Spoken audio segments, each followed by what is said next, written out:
I stood outside my childhood home at 2 in the morning, deliberately disheveled in torn clothes, watching my sister Sarah post memes about my failure on social media, while my parents Frank and Carol laughed inside. 3 weeks earlier, I had won $9 million in the state lottery, but decided to test my family's true character by pretending to be homeless and jobless. What started as curiosity about their love became a devastating revelation. Tonight, everything changes. The family that abandoned me is about to discover the massive fortune they threw away. My name is Denver, and 3 weeks before that cold night outside my family home, I was living the most ordinary life imaginable. At 32 years old, I worked as an accountant at Morrison & Associates, a mid-sized firm in downtown Sacramento. My Tuesday morning routine never varied: black coffee, scrambled eggs, and the same 15-minute drive through suburban streets lined with oak trees and modest single-story houses. The corner store where I bought my lottery ticket sat on the intersection of Maple and 3rd Street, run by an elderly man named Giuseppe, who had immigrated from Italy 40 years earlier. His weathered hands moved with practiced efficiency as he handed me the quick pick ticket, the numbers randomly generated by the machine 7, 14, 21, 28, 35, with a bonus number of 42. I tucked the ticket into my wallet without much thought and continued to work, spending the day reviewing quarterly reports for a local restaurant chain. Numbers had always made sense to me, in ways that people often did not. Every figure told a story, revealed patterns, exposed truths that lay hidden beneath surface assumptions.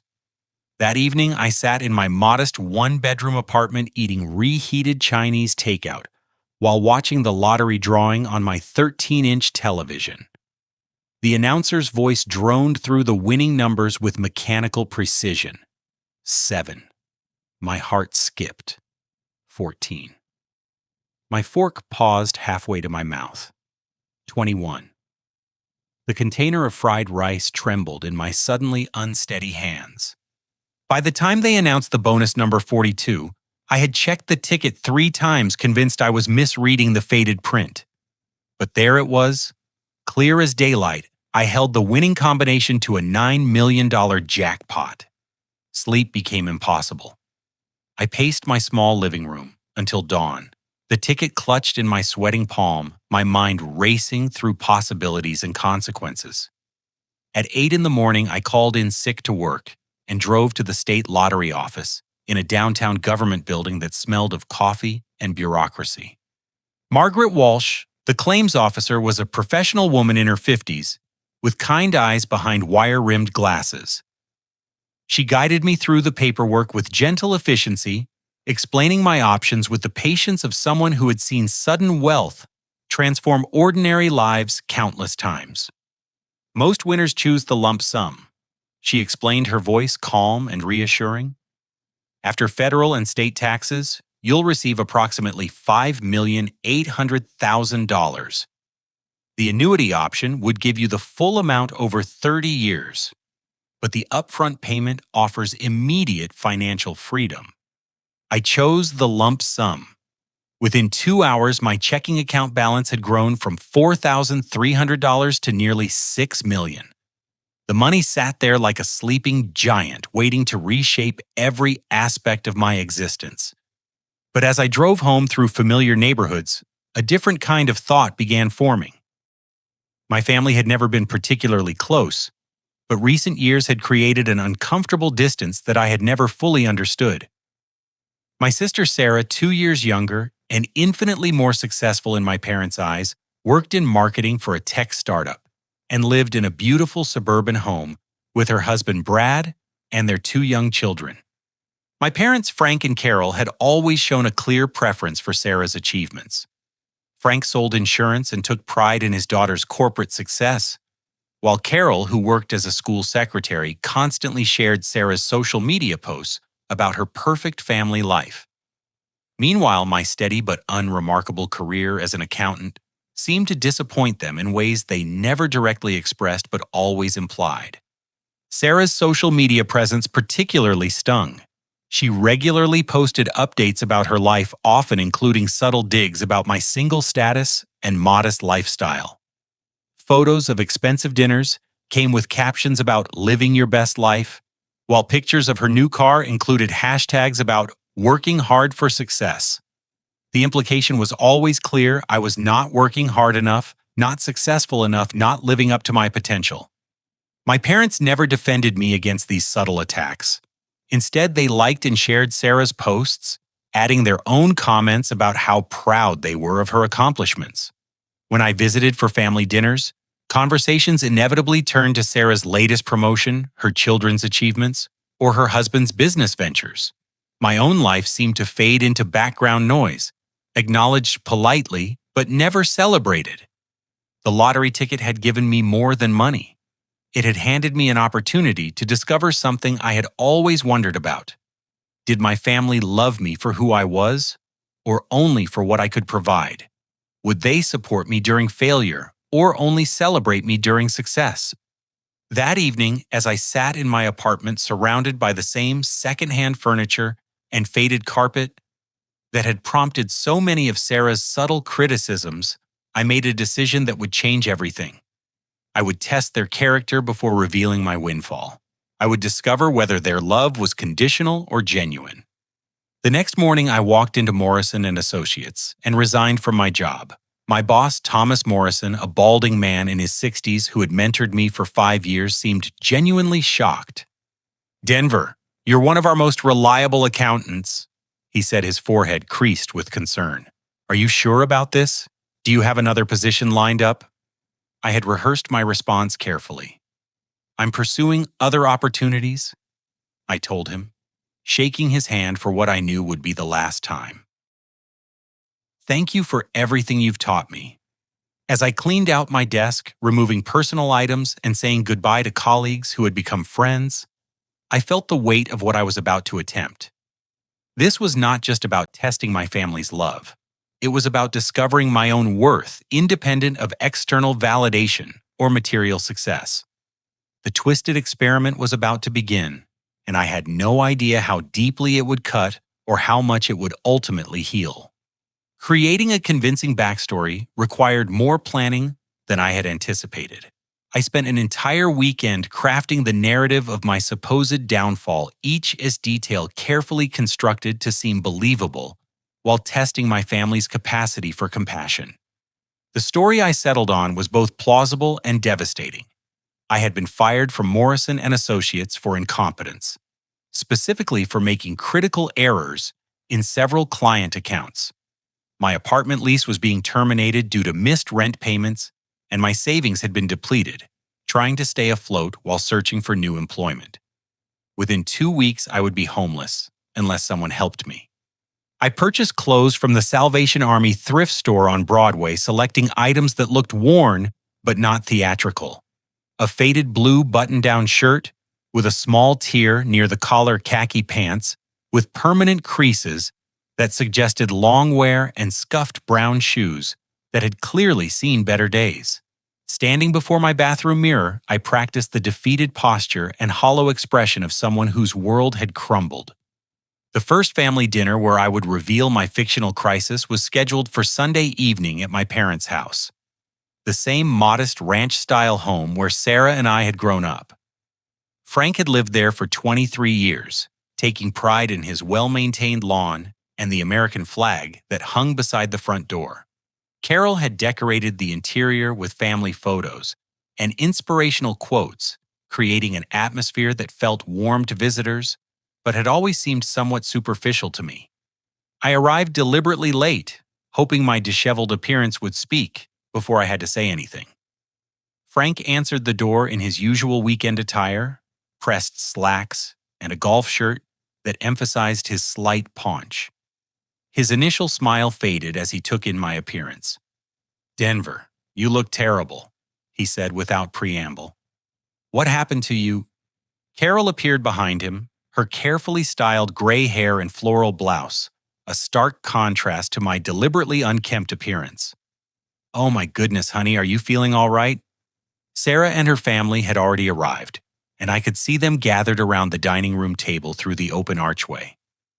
Brad, her husband, worked in real estate and possessed the kind of aggressive confidence that had always made me uncomfortable. Their children, 8-year-old Tommy and 6-year-old Lucy, were well-behaved kids who had been taught to view their Uncle Denver as the less successful member of the family. "I need to talk to everyone," I said, my voice carrying just the right amount of exhaustion and desperation. "Something has happened." We gathered around the same oak dining table where we had shared countless meals over the years. Carol had prepared her usual Sunday spread: roast beef, mashed potatoes, green beans, and dinner rolls that filled the house with the warm aroma of home-cooked comfort food. But as I began to tell my fabricated story, the atmosphere grew cold despite the familiar surroundings. "I lost my job 2 weeks ago." I began looking down at my hands to avoid their stares. Thomas Morrison called me into his office and told me I had made too many mistakes. He said my work was sloppy and that clients were complaining. Frank's expression immediately hardened. As an insurance salesman who prided himself on attention to detail, he had little patience for professional failure. "What kind of mistakes?" he demanded. I had prepared for this question. "I miscalculated tax obligations for 3 different clients. One of them owes an additional $12,000 because of my error. Morrison said it was the final straw." Sarah's reaction was immediate and cruel. She actually laughed, a sharp sound that cut through the dining room like broken glass. "I always knew you would crash and burn eventually," she said, her voice dripping with satisfaction. "You were always too passive, too comfortable with mediocrity. This was bound to happen." The words stung more than I had expected. Even though I knew her response was based on false information, the cruelty behind it revealed something genuine about her character that I had tried to ignore for years. "Sarah, that's enough," Carol said weakly, but her protest lacked conviction. She was clearly embarrassed by my situation and struggling to maintain the facade of maternal concern. Frank leaned back in his chair, his arms crossed over his chest, in a gesture of judgment. "This is about personal responsibility, Denver. You can't just coast through life expecting everything to work out. Successful people like Sarah work hard and pay attention to details." Brad nodded in agreement, cutting into his roast beef with unnecessary force. "In real estate, one mistake can cost you everything. You have to stay sharp, stay focused. Maybe this is a wake-up call." I continued with my story, describing how I had fallen behind on rent and would soon be evicted from my apartment. My savings, I explained, had been exhausted during the 2 weeks of unemployment. I was facing homelessness within days unless I could find help. I was hoping, I said, my voice breaking slightly with genuine emotion despite the fictional circumstances, that maybe I could stay here for a few weeks while I get back on my feet. "I'll find work, I promise. I just need some time." The silence that followed was deafening. Frank and Carol exchanged glances that spoke volumes about their discomfort and reluctance. Sarah continued eating as if I had not spoken at all, while Brad cleared his throat and focused intently on his dinner plate. "Denver." Frank finally said, his voice carrying the tone he might use with an irresponsible teenager. "You're 32 years old. You should have emergency savings. You should have been networking, building professional relationships, planning for contingencies. This situation is the result of poor planning and lack of foresight." Carol nodded reluctantly. "Your father is right, sweetheart. We raised you to be independent and self-sufficient. Maybe this difficult time will motivate you to make better choices." The rejection was not explicit, but it was clear. No offer of temporary housing, no suggestion of financial assistance, no expression of unconditional family support. Instead, I received lectures about personal responsibility and subtle implications that my predicament was deserved. Sarah pulled out her phone and began typing, her fingers moving rapidly across the screen. "This is going to make a great Facebook post," she said with obvious amusement. "My brother's quarter-life crisis at 32. I watched her craft the caption in real time: when your sibling finally faces reality about their life choices. Sometimes tough love is the best love. Maybe now he'll learn to work as hard as the rest of us. The meal continued with forced normalcy, but the damage was done. My family had revealed their true nature within the first hour of my fabricated crisis.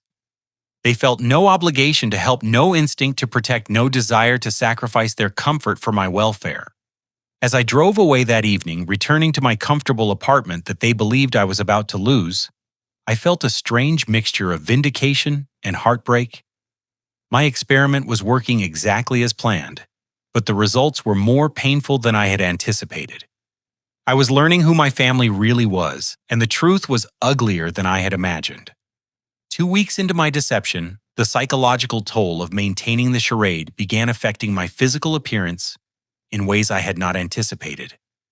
Living in a cheap motel on the outskirts of Sacramento, while visiting my family daily, had created genuine stress that manifested in sleepless nights, poor eating habits, and a hollow look around my eyes that made my fabricated desperation appear increasingly authentic. The Sunset Motel where I had chosen to stay was a concrete manifestation of broken dreams, with faded paint, flickering neon signs, and the persistent smell of cigarettes and industrial cleaning solutions. I had selected it precisely because my family would never expect to find me in such surroundings, and because the environment would help maintain the illusion of my supposed downfall. My parents' house became a daily destination where I would arrive each morning hoping for some sign of softening in their attitudes. Instead, their rejection grew more explicit and cruel with each passing day. Frank had developed a routine of lecturing me about personal responsibility while drinking his morning coffee on the front porch, his voice carrying the authority of someone who believed his own success was entirely self-made. "Figure it out yourself, Denver," he told me on a particularly cold Thursday morning, his breath visible in the autumn air. "I worked 3 jobs when I was your age to support my family. Nobody handed me anything, and nobody is going to hand you anything either." Carol stood behind him in the doorway, her arms wrapped around herself as if my presence brought a chill into her carefully maintained world. "We can't enable this behavior, honey," she said, her voice carrying the kind of false sympathy that cuts deeper than open hostility. "Sometimes people need to hit rock bottom before they find the motivation to change." But it was Sarah's escalating social media campaign that truly revealed the depth of her cruelty. What had begun as casual mockery had evolved into a systematic humiliation campaign that seemed to bring her genuine pleasure. She posted screenshots of my college graduation photo alongside current pictures she had taken without my knowledge, creating before and after comparisons that highlighted my deliberately deteriorated appearance. Her captions grew more vicious with each post, from college graduate to homeless failure in 10 easy steps. When your brother chooses to be a victim instead of a victor. Serving you some reality about what happens when you don't work hard. The posts gained traction beyond our family's immediate circle. People I had known in high school began sharing them with their own commentary, creating a viral sensation that painted me as a cautionary tale about personal failure. Former classmates who barely remembered me suddenly felt qualified to offer judgments about my life choices and character flaws. The community response was a mixture of cruel entertainment and genuine concern that revealed the complex nature of human compassion. Some people shared Sarah's posts with laughing emojis and comments about natural selection in action, while others reached out privately to offer help or express sympathy for my situation. Standing outside my sister's suburban home became a regular ritual of rejection. Her house represented everything my parents admired: success, stability, and the kind of material prosperity that validated their belief in hard work and smart choices. The manicured lawn, German-made SUV in the driveway, and expensive outdoor furniture spoke to a level of achievement that my supposed failure made even more impressive by contrast. When I knocked on her door that Wednesday evening, Brad answered with the kind of expression normally reserved for door-to-door salespeople or religious missionaries. His success in real estate had given him a confidence that bordered on arrogance, and my current appearance seemed to confirm every negative assumption he had ever made about my character. Sarah told me, "You're completely broke," he said without inviting me inside. "Don't even think about asking us for money. We worked too hard for our success to waste it on someone who gave up."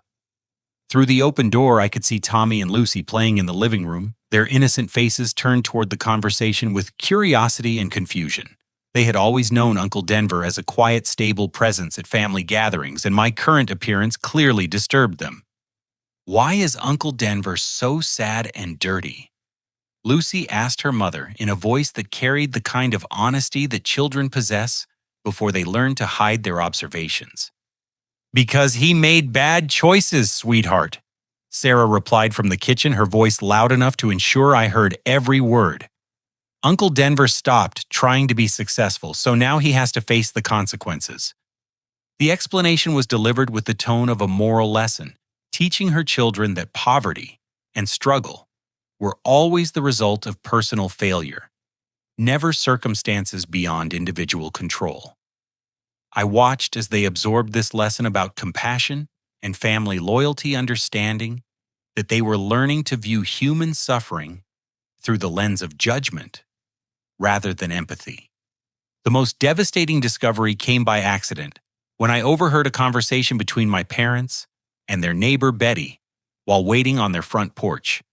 The two women had been friends for over a decade, sharing morning coffee and neighborhood gossip with the comfortable familiarity of people who had watched each other's children grow up. "Thank goodness Sarah turned out so successful," Carol was saying, her voice carrying through the thin walls of their kitchen. "She gets her drive from Frank's side of the family. Denver was always the weak one, even as a child." "Such a shame," Betty replied with false sympathy. "But you can't save someone who doesn't want to save themselves." Frank's voice joined the conversation with the authority of final judgment. "We gave him every advantage, every opportunity. If he chooses to throw his life away, that's his decision. We're not going to enable his failure by bailing him out." The words cut deeper than any direct confrontation could have. This was how they truly saw me, as the weak link in their family chain, the disappointment they had always expected, the failure that validated their preference for Sarah's success. My current crisis was not a shock to them, but a confirmation of beliefs they had held for years. That evening, I discovered the family group chat on Sarah's phone. When she carelessly left it on the coffee table during my latest visit. The conversation history revealed weeks of mockery and cruel commentary about my situation, complete with shared memes and jokes about my supposed incompetence. Frank had written, "Maybe living in his car will teach him some life lessons." Carol had responded with a crying, laughing emoji, and the comment, "I just hope the neighbors don't see him around here too much." Sarah had topped them both with natural selection in action. The weak ones get eliminated. But the revelation that truly broke something inside me came that same week when I learned about my parents' financial assistance to Sarah. While they were refusing me shelter and telling me to figure out my own problems, they had borrowed money from their retirement fund to help Sarah buy a new car. The vehicle, a luxury SUV worth over $40,000, sat proudly in her driveway as a symbol of their selective generosity. Sarah had posted pictures of herself with the car on social media, thanking her amazing parents for their support and love, while I slept in a motel room and begged for basic human compassion. The contrast was stark and undeniable. Their love was not unconditional, but transactional, based on success and status, rather than blood relations or basic human decency.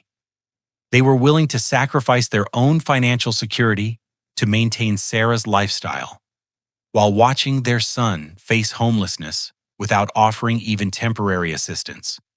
As I lay awake that night in the motel room, listening to the sounds of the highway and the arguments from neighboring rooms, I realized that my experiment had already succeeded beyond my worst fears. I had discovered exactly who my family was when faced with someone else's need. And the truth was uglier than I had ever imagined. The question was no longer whether they loved me unconditionally. The question was whether they loved me at all. The Sunset Motel housed an unexpected community of people whose circumstances had stripped away the pretenses and social masks that typically define human interactions. In this environment of shared struggle, I discovered a form of authentic compassion that my own family had never shown, even during my years of stability and success. Jake Morrison lived in the room next to mine, a truck driver in his late 40s, whose weathered face told stories of long highways and difficult choices. His marriage had ended 6 months earlier when his wife decided that 20 years of over-the-road driving had created too much distance between them, both literally and emotionally. Rather than fight for half of everything they had built together, Jake had walked away with his clothes, his truck, and a determination to start fresh. He possessed the kind of practical wisdom that comes from seeing the country through a windshield and meeting people in truck stops, diners, and loading docks across America. Every evening after his runs, he would sit outside his room in a folding chair, smoking cigarettes and watching the sunset paint the Sacramento sky in shades of orange and purple. "You got that look," he told me during my first week at the motel, his voice carrying the gentle authority of someone who had seen many people at their lowest points. "That look of a man whose world just got turned upside down. Want to talk about it?" I found myself sharing the fabricated story of my downfall with more emotion than I had expected. The fictional job loss, the supposed eviction, the family rejection, all of it poured out, while Jake listened without judgment or unsolicited advice. When I finished, he simply nodded and offered me a cigarette from his pack. "Family's supposed to be different," he said, exhaling smoke into the evening air. "When they turn their backs, it hurts in places you didn't know you had."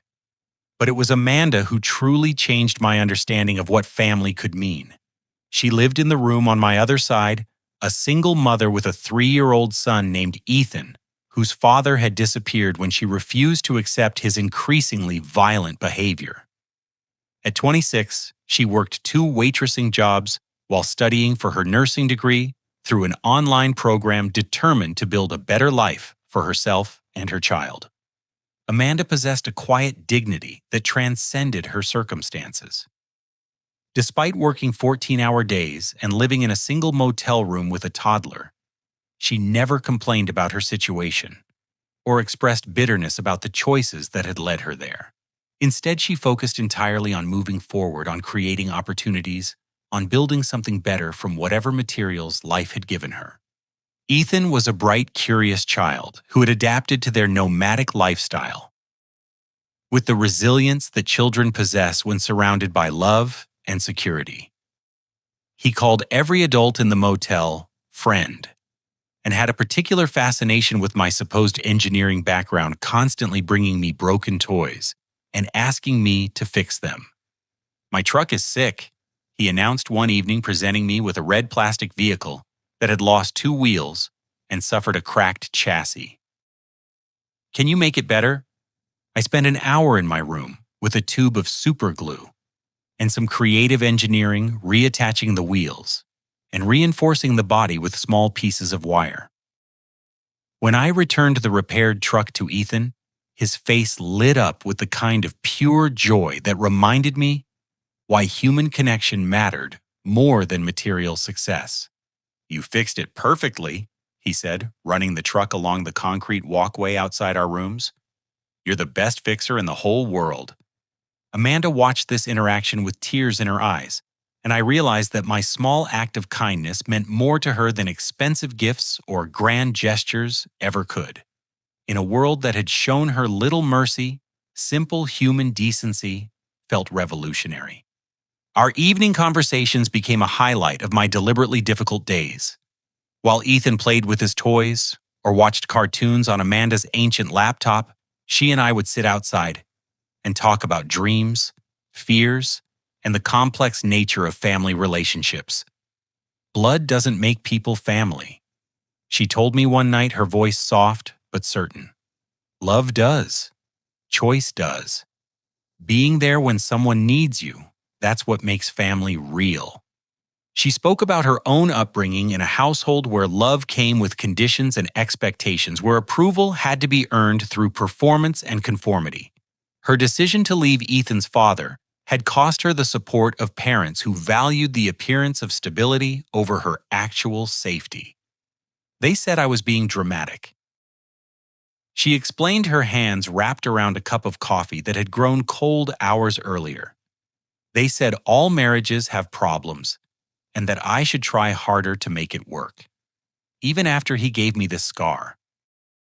She touched a faded mark on her left wrist where her ex-husband had grabbed her during one of his rages. The contrast between her family's conditional support and her own unconditional love for Ethan was stark and instructive. Despite her own struggles, she sacrificed constantly to ensure his needs were met, his education was prioritized, and his emotional security remained intact. I watched her share her last $20 with a neighbor whose car had broken down, even though that money was meant for Ethan's daycare fees. I saw her donate plasma twice in 1 week to help me when I pretended that a job interview had fallen through and I needed food money. Her own health and well-being became secondary to helping others, not because she was naive or weak, but because she understood that human connection was the only currency that truly mattered. The revelation about her plasma donations hit me like a physical blow. Here was a woman working 2 jobs while raising a child alone, literally selling her blood to help someone she had known for less than a month. Meanwhile, my own family, people who claimed to love me, people who had the resources to help without sacrifice, had turned their backs completely. "Why did you do that?" I asked her, my voice thick with emotion I could not hide. "You barely know me. You have your own problems." Amanda looked at me with surprise, as if the question itself was strange. "Because you needed help," she said simply. "Because that's what people do for each other. Because nobody should face the world completely alone." Her words carried a profound truth that my family had never understood. Love was not a finite resource that diminished when shared. Compassion was not weakness, but strength. Supporting others during their lowest moments was not enabling, but affirming the basic dignity that all human beings deserved. Ethan had taken to calling me friend and drawing pictures of me with crayons he kept in a coffee can beside their bed. The artwork was typical of a 3-year-old stick figures with enormous smiles and houses that looked like geometric puzzles. But each drawing was labeled carefully in Amanda's handwriting, "Ethan's friend who fixes things." In that moment, I understood what I had been searching for, without realizing it. These people living in a motel on the margins of society had shown me more authentic love and support in 3 weeks than my biological family had provided in 3 decades. They had no money to offer, no connections to leverage, no resources to share beyond their own struggling circumstances. What they had was something infinitely more valuable: the capacity to see someone else's pain and respond with kindness rather than judgment. I was learning that true family was not determined by genetics or legal documents, but by the choice to show up for each other when showing up was difficult. Amanda and Jake, and even little Ethan, were teaching me lessons about loyalty and love that my successful, stable, socially acceptable blood relatives had never bothered to learn. The question was no longer whether my biological family deserved to know about my lottery windfall. The question was whether these people, these genuine examples of human decency, deserved something better than the struggles that life had handed them. And the answer to that question was becoming clearer every day. 3 weeks into my experiment, I decided to make one final attempt at reaching my family's humanity. The evidence of their conditional love was already overwhelming, but some part of me hoped that sustained exposure to my suffering might eventually crack their facades and reveal some hidden reservoir of genuine care. I orchestrated what I intended to be the definitive test of family meeting, where I would present my situation with complete vulnerability and desperation, holding nothing back in my plea for basic human compassion. If they could reject me after seeing me at my absolute lowest point, then I would know with certainty what kind of people they truly were. The meeting was scheduled for Sunday evening at my parents' house with Sarah and her family in attendance. I spent the morning preparing myself psychologically for what I expected to be a brutal confrontation, but I underestimated just how cruel people could become when their comfortable beliefs about themselves were challenged. I arrived at the house looking genuinely terrible. 3 weeks of stress, poor sleep, and the emotional toll of daily rejection had taken a visible toll that no amount of acting could have produced. My clothes hung loosely on my frame, my eyes had developed dark circles that spoke to sleepless nights, and my hands shook slightly from the constant anxiety of maintaining such an elaborate deception. Frank answered the door in his typical Sunday attire, but his usual forced politeness had been replaced by visible irritation. "You need to stop coming here every day, Denver," he said before I could speak. "This behavior is becoming harassment." Carol appeared beside him, her face set in the kind of determined expression that suggested a family discussion had already taken place about how to handle my continued presence. "We've talked about this situation, honey," she said with false gentleness. "We think you need to learn to solve your own problems." The living room where we gathered had always been Carol's pride filled with family photos that chronicled birthdays, graduations, and holidays spanning 3 decades. But as I sat on the familiar couch where I had spent countless childhood hours, those images felt like artifacts from someone else's life, evidence of relationships that had never been as meaningful as I had believed. Sarah and Brad had positioned themselves across from me, like prosecutors preparing to deliver a verdict. Their children sat nearby quietly playing with electronic devices, while the adults discussed their uncle's failure with casual indifference. The contrast between their expensive clothes and my deliberately shabby appearance created a visual representation of how far I had supposedly fallen. "I need help." I began, my voice breaking with emotion that was entirely genuine despite the fictional circumstances. "I've been staying in a motel for 2 weeks, but I can't afford it much longer. I'm down to my last $40. I'll be sleeping in my car within days." The tears that followed were real, born not from my fictional poverty, but from the devastating realization of how little I meant to these people who claimed to love me. Every rejection had chipped away at my understanding of family, until I was left with the stark truth that their affection had always been conditional on my success. Frank's response was immediate and explosive. "Stop being pathetic," he shouted, his face reddening with anger. "Nobody owes you anything. You created this mess through poor choices and laziness, and now you want us to fix it for you." His rage seemed disproportionate to my request, as if my very presence was an affront to his self-image as a successful patriarch who had raised successful children. The fact that I was contradicting that narrative with my supposed failure had transformed his disappointment into genuine hostility. Carol's attempts at mediation were weak and ineffective. "Frank, please," she said without conviction, her voice carrying no real authority or desire to defend me. "He's still our son. A son who refuses to take responsibility for his own life." Frank replied, his voice cold with disgust. "A son who expects other people to solve his problems instead of solving them himself." But it was Sarah who delivered the cruelest blow, pulling out her phone and beginning to record my breakdown with obvious excitement. Her finger moved across the screen as she adjusted camera angles and lighting, treating my genuine emotional distress as content for her social media empire. "This is perfect," she said with satisfaction, her voice carrying the tone of someone who had just discovered a particularly entertaining piece of gossip. "My followers are going to love this, the dramatic conclusion to the Denver disaster series." Brad watched the recording with approval, occasionally suggesting better angles or lighting adjustments, as if they were producing a professional documentary rather than exploiting a family member's crisis. His background in real estate had given him a keen understanding of presentation and marketing skills he now applied to maximizing the entertainment value of my supposed suffering. "Make sure you get a good shot of him crying," he suggested, his voice matter of fact. People love authentic emotion.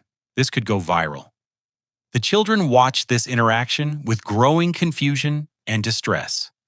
Tommy, who was 8 and old enough to understand the cruelty of what was happening, kept looking between the adults with an expression of troubled uncertainty. "Why are you filming Uncle Denver crying?" he asked his mother, his voice small and worried. "Isn't that mean?" Sarah's response revealed the depth of her character assassination. "Uncle Denver is learning an important lesson about life, Tommy. Sometimes people need to face consequences for their bad choices. We're documenting his journey so other people can learn from his mistakes." The explanation was delivered with the authority of a moral lesson, teaching her children that human suffering was entertainment, that family loyalty was conditional on success, and that compassion was weakness rather than strength. As my emotional breakdown intensified, Frank's patience finally snapped completely. "Get out of my house," he commanded, pointing toward the door with a trembling finger. "Don't come back until you've figured out how to be a man instead of a victim." The physical ejection was swift and humiliating. Frank grabbed my arm and propelled me toward the entrance while Sarah continued recording, capturing every moment of my exile for her online audience. Carol stood silently in the background, making no attempt to intervene or soften the brutality of the moment. "And stay away from our neighborhood," Brad called after me as I stumbled toward my car. "You're bringing down property values just by being here." But the moment that truly crystallized the poison in my family's hearts came as I sat in my car, trying to compose myself enough to drive safely. Through the open windows of the house, I could hear 8-year-old Tommy asking his mother a question that cut through all the adult pretenses and justifications. "Why don't we love Uncle Denver anymore?" he asked with the innocent directness that children possess before they learn to hide their observations behind polite silence. Sarah's answer revealed everything I needed to know about the values she was teaching her children and the kind of person she had become. "Because he's stupid and weak, honey. Winners help winners and losers deserve nothing. Uncle Denver chose to be a loser, so now he has to live with the consequences." The child's confusion was evident in his follow-up questions, but the adults continued their toxic lesson about conditional love and selective compassion. They were teaching the next generation that human worth was determined by material success, that family loyalty was earned rather than given, and that showing mercy to struggling relatives was weakness rather than strength. As I drove away from my childhood home for what I knew would be the final time, I felt a strange sense of liberation mixed with profound grief. The experiment was complete, and the results were unambiguous. These people did not love me in any meaningful sense of the word. They had revealed themselves to be exactly as shallow, cruel, and selfish as I had feared. But more importantly, I had learned something valuable about genuine love through my experiences at the motel. Amanda and Jake and little Ethan had shown me what real family looked like, and it had nothing to do with blood relations or shared histories. Tomorrow, I would begin the process of building an authentic life with people who deserved my loyalty and generosity. Tonight, I grieved for the family I had never actually had, but had always hoped existed somewhere beneath their surface selfishness. The test was over, and the results would change everything. Returning to the Sunset Motel that night, I found Amanda sitting outside her room, with Ethan sleeping in her arms. Her face streaked with tears as she stared at an official-looking document that had been taped to her door. The eviction notice was typed on legal letterhead with all the cold efficiency that bureaucracy brings to human suffering. 30 days, she said, without looking up, her voice hollow with exhaustion. The motel is being sold to developers who want to build condominiums. Everyone has to leave by the end of the month. The irony was devastating. Here was a woman who had shown me more genuine kindness in 3 weeks than my family had provided in 3 decades, and she was facing homelessness while I sat on millions of dollars that could solve her problems instantly. The weight of my deception suddenly felt crushing rather than clever. "Amanda," I said, my voice thick with emotion I could no longer hide, "I need to tell you something important, something about who I really am and why I'm here." She looked up at me with those tired eyes that had seen too much struggle for someone so young, and I realized that whatever trust I had built with her was about to be tested by the revelation of my elaborate lie. But I also knew that continuing the deception would make me no better than my family, who had built their entire relationship with me on false assumptions and conditional acceptance. I led her to my room where I retrieved the bank statements, lottery documentation, and financial records that proved the truth of my situation. My hands shook as I spread the papers across the small table that served as both desk and dining surface in the cramped space. 3 weeks ago, I won $9 million in the state lottery. I began watching her face carefully for signs of disbelief or anger. I decided to test my family's character by pretending to be homeless and jobless. I wanted to see if they would support me during failure the way they celebrated me during success. Amanda's initial reaction was stunned silence as she examined the bank statements that showed account balances no one living in a roadside motel should possess. Her finger traced the numbers as if they were written in a foreign language she was struggling to translate. "You've been lying to me," she said finally, her voice carrying hurt rather than anger. "You've been lying to everyone here. Jake thinks you're just another guy down on his luck, and I've been sharing my food and money with someone who could buy this entire motel." The accusation was fair and deserved, and I made no attempt to defend my deception. Instead, I tried to explain the emotional journey that had led me to this moment, the devastating discovery of my family's true nature, and the profound contrast between their cruelty and the kindness she had shown me. "You're right," I admitted, meeting her eyes directly. "I lied about my circumstances, but everything I told you about my family was true. They rejected me completely when they thought I needed help. They mocked me, humiliated me, and treated my suffering as entertainment for social media." I showed her screenshots of Sarah's post recordings of my parents' cruel rejections and documented evidence of their systematic campaign to isolate and shame me during my supposed crisis. Amanda read through the material with growing disgust, her expression shifting from hurt confusion to protective anger.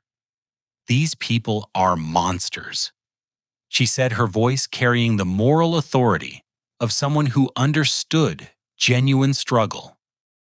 "How can they treat family this way? How can they watch someone suffer and feel no obligation to help? Because their love was always conditional," I replied, the words carrying 3 weeks of painful revelation. "They loved the successful version of me, the version that reflected well on their parenting and family status. When they thought that version was gone, they had no interest in the person underneath." Amanda was quiet for a long time, processing not just my deception, but its implications and motivations. Ethan stirred in her arms, and she adjusted his position with the automatic grace of a mother who had learned to comfort her child under any circumstances. "So what happens now?" she asked finally. "You've proven your point. You know who your family really is.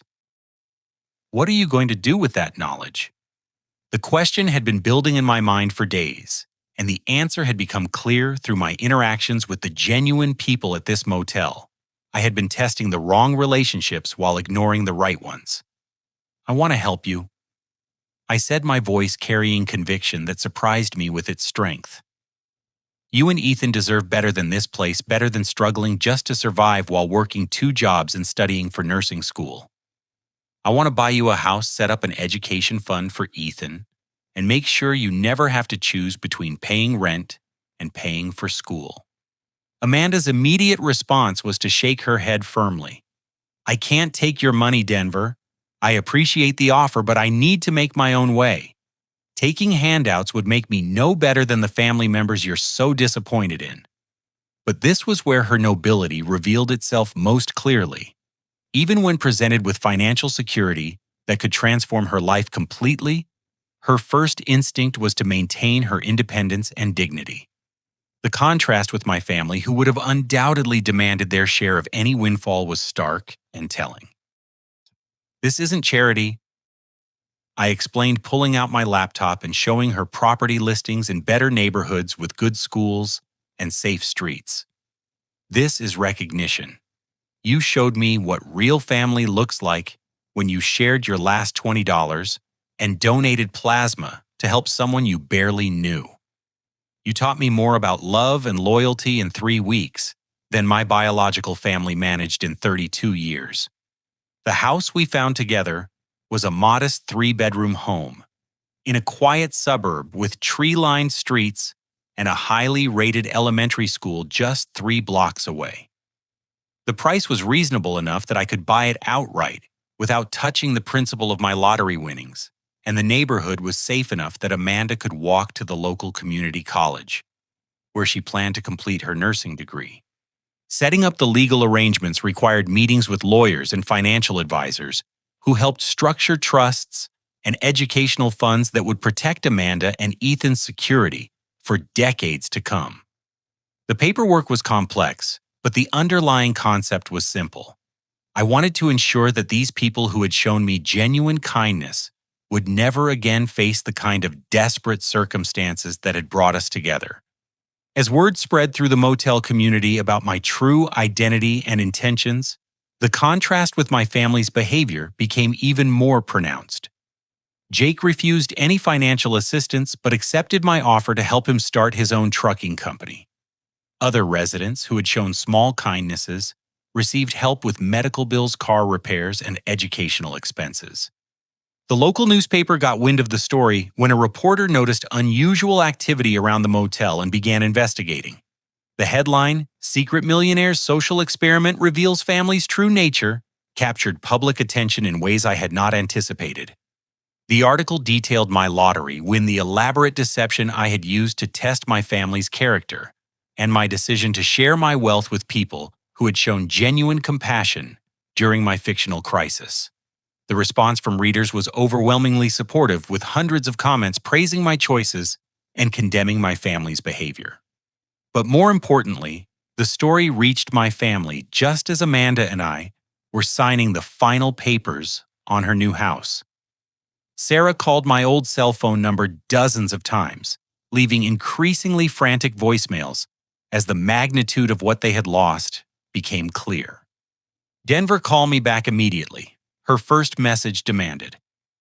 "There's obviously been some misunderstanding about this lottery thing. We need to discuss family finances and inheritance issues." By the 10th message, her tone had shifted from demanding to pleading.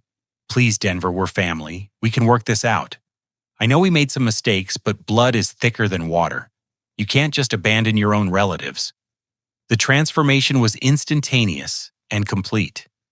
The same people who had mocked my suffering and refused me basic shelter were now desperate to reconnect, their greed overriding their pride, as they contemplated the millions they had rejected through their cruelty. But their opportunities for reconciliation had been eliminated by their own choices.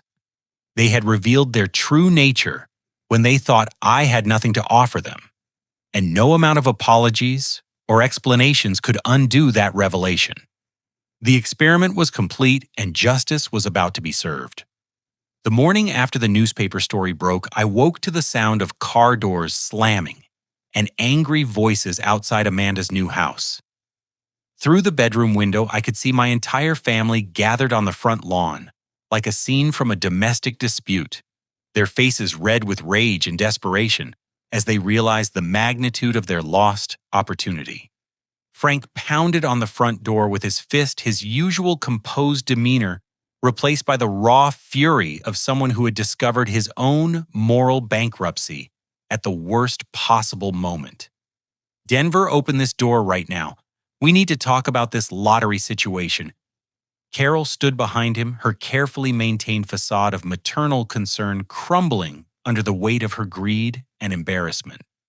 The same woman who had told me to figure out my own problems was now demanding access to resources she had rejected when offered the chance to earn them through compassion. Sarah's transformation was the most dramatic. The sister who had posted memes about my supposed failures and filmed my emotional breakdown for social media entertainment now stood on the sidewalk screaming about family loyalty and shared blood. Her husband Brad paced behind her, presumably calculating percentages and inheritance laws with the same intensity he applied to real estate commissions. "You deceived us," Sarah shouted, her voice carrying across the quiet neighborhood where Amanda's children would attend school and make friends with families who understood the value of kindness over status. "You lied about being homeless. You manipulated us into saying things we didn't mean." The accusation was rich with irony. They were angry about my deception while apparently forgetting their own cruel honesty when they thought I had nothing to offer them. The words they had spoken during my fictional crisis were not lies forced from them by trickery, but authentic expressions of their character when they believed no consequences would follow. I opened the door and stepped outside, flanked by Amanda and Ethan, whose presence served as a living reminder of what genuine family looked like.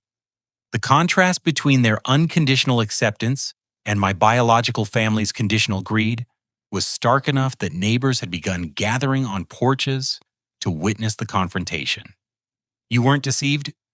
I said calmly, my voice carrying the authority of someone who had documentary evidence to support every claim. "You revealed exactly who you are when you thought I couldn't benefit your lives. Every cruel word, every rejection, every moment of mockery was your authentic response to what you believed was my genuine need." Frank's face grew redder as he realized that moral arguments would not work in his favor. "That money belongs to the family," he declared, as if lottery winnings were automatically shared rather than individually earned. "We're your blood relatives. We have rights." The legal reality was simpler than his emotional demands. I was under no obligation to share lottery winnings with anyone, and their behavior during my test had eliminated any moral claims they might have made to generosity or inclusion in my financial good fortune. Carol attempted a different approach, her voice taking on the manipulative sweetness she had used throughout my childhood when she wanted to avoid direct confrontation. "Sweetheart, we know you're hurt, but families work through problems together. We can go to counseling, have family meetings, rebuild our relationships." Our relationship was already revealed. I replied, showing her printed copies of text messages, social media posts, and recorded conversations that documented their systematic cruelty. "When you thought I was homeless, you told neighbors I was weak and deserved my fate. When you thought I was struggling, you borrowed money from your retirement to buy Sarah a luxury car while refusing me shelter." Brad tried a more aggressive approach, his real estate background apparently convincing him that intimidation might work where family appeals had failed. "You owe us something for all the years of support and love we gave you growing up," he declared, his voice carrying the confidence of someone making a business negotiation rather than discussing human relationships. Amanda stepped forward at this point, her quiet dignity providing a sharp contrast to their desperate aggression. "I've heard the recordings," she said, her voice calm but firm. "I've seen the social media posts. You didn't support him when he needed it. You mocked him, humiliated him, and treated his suffering as entertainment. Now you want to benefit from wealth you rejected through your own cruelty." Ethan, who had been watching the confrontation with the wide-eyed confusion of a 3-year-old, tugged on my shirt and whispered a question that cut through all the adult justifications and excuses. "Why are they so angry, friend? Did you not fix their truck?" The innocent query highlighted the fundamental difference between the relationships I was choosing and the ones I was leaving behind. Ethan understood friendship as helping others and receiving help in return, as fixing broken things and sharing whatever resources were available. My biological family understood relationships as transactions where love was earned through success and withdrawn during failure. They're angry because they made bad choices. I told Ethan borrowing Sarah's own explanation about consequences and personal responsibility. They chose to be mean when they thought being kind wouldn't benefit them. Now they have to live with those choices. The media attention that followed was swift and comprehensive. Local television stations picked up the story, interviewing neighbors who had witnessed my family's public meltdown and contrasting their behavior with Amanda's dignified response to sudden financial security. National news outlets began calling interested in the broader implications of testing family loyalty through artificial crisis. The public response was overwhelmingly supportive of my choices and critical of my family's behavior. Social media platforms that had once hosted Sarah's cruel memes about my supposed failures now featured thousands of comments condemning their treatment of me and praising my decision to support people who had shown genuine compassion. Sarah's own social media presence became a liability as her previous posts about my fictional homelessness were shared widely as examples of cruelty and selective family loyalty. Her employer in the tech industry began receiving complaints from customers who had seen the posts, and her husband's real estate business suffered as potential clients decided they preferred working with people who demonstrated better character. Frank's insurance office experienced similar backlash as local residents questioned whether they wanted to trust their financial security to someone who had publicly rejected his own son during a crisis. The community judgment was swift and decisive. People who could treat family members cruelly during difficult times could not be trusted to treat customers fairly during their own vulnerable moments. 6 months later, the transformation was complete. Amanda had graduated from nursing school with honors and accepted a position at Sacramento General Hospital, where her combination of technical skill and genuine compassion made her a favorite among both patients and colleagues. Ethan thrived in his new school, making friends easily and displaying the kind of emotional intelligence that comes from being raised by someone who understands the value of kindness. My own life had found new meaning through work with nonprofit organizations that helped families in crisis. The irony was not lost on me that I was now dedicating my time and resources to providing the kind of support that my own family had refused to offer during my fictional need. Jake had started his trucking company and employed several drivers who had been struggling to find steady work. The motel where we had all lived during our different kinds of transition had been demolished and replaced with affordable housing that Jake's company helped transport materials for, creating a literal and symbolic transformation of a place where broken people had found unexpected family. My biological family's attempts at reconciliation continued sporadically through letters, emails, and intermediaries who hoped to broker some kind of financial settlement. Each communication revealed the same fundamental misunderstanding of what had been damaged and what could be repaired. The final letter came from Carol, typed on the floral stationery she had always used for important correspondence. Her words carried the tone of someone who genuinely believed that apologies could undo character revelations, and that explanations could excuse inexcusable behavior. We realize we made mistakes during a difficult time. She wrote her language carefully chosen to minimize their cruelty while maximizing their claims to forgiveness. Families aren't perfect, but we hope you can find it in your heart to remember all the good times we shared and give us another chance to be the family you deserve. My response was brief and final. Love isn't conditional on success or failure. You taught me that when you chose cruelty over compassion, judgment over support, and mockery over mercy. I've learned what real family looks like, and it has nothing to do with shared blood or childhood memories. The greatest lesson had been discovered not through my family's failures, but through the authentic relationships I had built with people who understood that love meant showing up during the difficult times, not just celebrating during the successful ones. True wealth was not measured in lottery winnings or material possessions, but in the richness of relationships built on mutual respect, unconditional support, and the choice to treat others with dignity regardless of their circumstances. I had tested my family's love and discovered it was transaction rather than devotion. But more importantly, I had found genuine family among strangers who had shown me what authentic human connection looked like when it was not corrupted by greed status or conditional acceptance.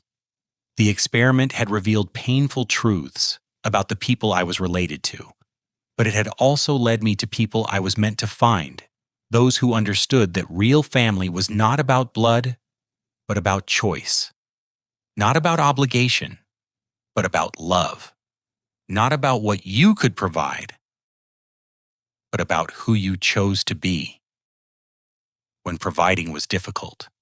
In the end, I had won more than $9 million.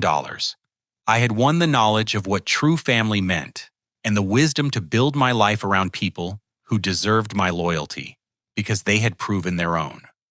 Now I want to hear from you. Have you ever been in a situation where you questioned whether your family's love was truly unconditional? Have you experienced the difference between relationships built on genuine care versus those based on what you can provide? Share your thoughts in the comments below because your experiences matter and others can learn from your insights.